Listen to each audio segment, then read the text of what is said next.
આકાશવાણી ભુજ સમાચાર અશરફ નથવાણી વાંચે છે.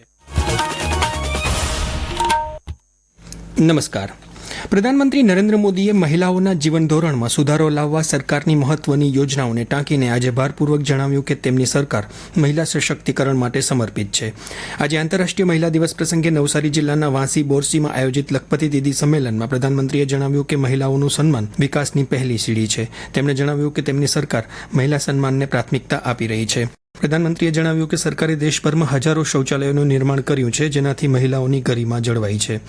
અગાઉ પ્રધાનમંત્રીએ આ સંમેલનમાં 25,000થી વધુ સ્વસહાય જૂથોની મહિલાઓને 450 કરોડ રૂપિયાની નાણાકીય સહાયનું વિતરણ કર્યું. શ્રી મોદીએ 5 લખપતિ દીદીઓને લખપતિ દીદી પ્રમાણપત્ર એનાયત કરીને સન્માનિત કરી હતી. કાર્યક્રમમાં આશરે 1 લાખ મહિલાઓ ઉપસ્થિત રહી હતી. મુખ્યમંત્રી ભૂપેન્દ્ર પટેલે આ પ્રસંગે જણાવ્યું કે દીકરીઓના ભણતર અને ગણતર માટે કન્યા કેળવણી અને શાળા પ્રવેશોત્સવ કાર્યક્રમને કારણે રાજ્યની મહિલાઓ લખપતિ દીદી બની છે. આ કાર્યક્રમમાં પ્રધાનમંત્રી નરેન્દ્ર મોદીનું મુખ્યમંત્રી ભૂપેન્દ્ર પટેલ દ્વારા કચ્છી મડવર્ક ફ્રેમથી સ્વાગત કરવામાં આવ્યું હતું. આ મડવર્ક ફ્રેમ ભુજ તાલુકાના ભારાપર ગામના સિમરન સખી મંડળના બહેનો દ્વારા તૈયાર કરવામાં આવી હતી. આજે દેશભરમાં આંતરરાષ્ટ્રીય મહિલા દિવસની ઉજવણી કરવામાં આવી રહી છે.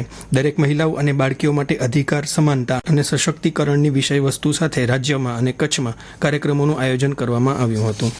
કચ્છ જિલ્લામાં આંતરરાષ્ટ્રીય મહિલા દિવસની વિવિધ સ્થળોએ ભવ્ય ઉજવણી કરવામાં આવી હતી. ભુજમાં ડિવાઇન યોગ ઇન્સ્ટિટ્યૂટ અને વિશ્વ ધર્મ સંસદ દ્વારા મેડિકલ કેમ્પનું આયોજન કરવામાં આવ્યું હતું. તો ભુજ એસટી બસ ડેપોમાં મહિલા કંડક્ટર, મહિલા સફાઈ કામદાર અને સુરક્ષા કર્મીઓનું વિશેષ સન્માન કરવામાં આવ્યું હતું. રાપર પોલીસ સ્ટેશનમાં મહિલા પોલીસ કર્મીઓએ પોલીસ મથકની તમામ કામગીરી સંભાળી હતી. રાપર તાલુકાના ઘાગોદર અને લાકડિયા પોલીસ મથકે પણ મહિલા દિવસને અનુલક્ષીને આયોજનો કરાયા હતા. દરમિયાન મહિલા દિવસની પૂર્વ સંધ્યાએ અદાણી જૂથના ખાવડા અને મુન્દ્રામાં આવેલા વિવિધ પ્રકલ્પોની દુનિયાના 9 રાષ્ટ્રોના મહિલા રાજદૂતો અને ઉચ્ચ આયુક્તોના પ્રતિનિધિ મંડળે મુલાકાત લીધી હતી. કેન્દ્રીય ઔદ્યોગિક સુરક્ષા દળના 56મા સ્થાપના દિવસે લખપતથી વિશેષ સાયકલ યાત્રા શરૂ થઈ છે. લખપતના ઐતિહાસિક ગઢના પ્રવેશદ્વાર ખાતે ઉદ્ઘાટન કાર્યક્રમ યોજાયો હતો. કેન્દ્રીય ગૃહમંત્રી અમિત શાહની વર્ચ્યુઅલ ઉપસ્થિતિમાં આ સાયકલ યાત્રાનું ઉદ્ઘાટન કરાયું હતું. યાત્રાના પ્રથમ તબક્કામાં સાયકલ યાત્રા લખપતથી કોટેશ્વર અને બરંદા થઈને નલિયા પહોંચી હતી. નલિયામાં યાત્રાળુઓનું ભવ્ય સ્વાગત કરવામાં આવ્યું હતું. કસ્તુરબા ગાંધી વિદ્યાલયની વિદ્યાર્થીનીઓએ સ્વાગત ગીત દ્વારા યાત્રાળુઓને આવકાર્યા હતા. 6,553 કિલોમીટરની સાયકલ યાત્રા 9 રાજ્યોમાંથી પસાર થશે. આ યાત્રા 25 દિવસ સુધી ચાલશે અને 31 માર્ચે કન્યાકુમારી ખાતે તેનું સમાપન થશે. પશ્ચિમ બંગાળના બકાલીથી પણ બીજી ટીમે આવી જ યાત્રા શરૂ કરી છે. સાગર તટીય વિસ્તારો અંગે જાગૃતિ આવે તેવા ઉદ્દેશ્યથી યોજાઈ રહેલી આ યાત્રામાં 145 જવાન ભાગ લઈ રહ્યા છે, જેમાં 4 મહિલાઓ પણ સામેલ છે.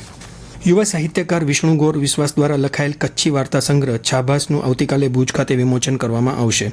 રોટરી હોલમાં આવતીકાલે સાંજે યોજાનાર આ કાર્યક્રમમાં કચ્છ રાજપૂત ક્ષત્રિય સભાના જોરાવરસિંહ રાઠોડ, કચ્છ યુનિવર્સિટીના પ્રથમ કુલપતિ ડોક્ટર કાંતિ ગોર, આકાશવાણી ભુજના જયેશભાઈ રાવલ, કટાર લેખક ડોક્ટર રમેશ ભટ્ટ વગેરે ઉપસ્થિત રહેશે.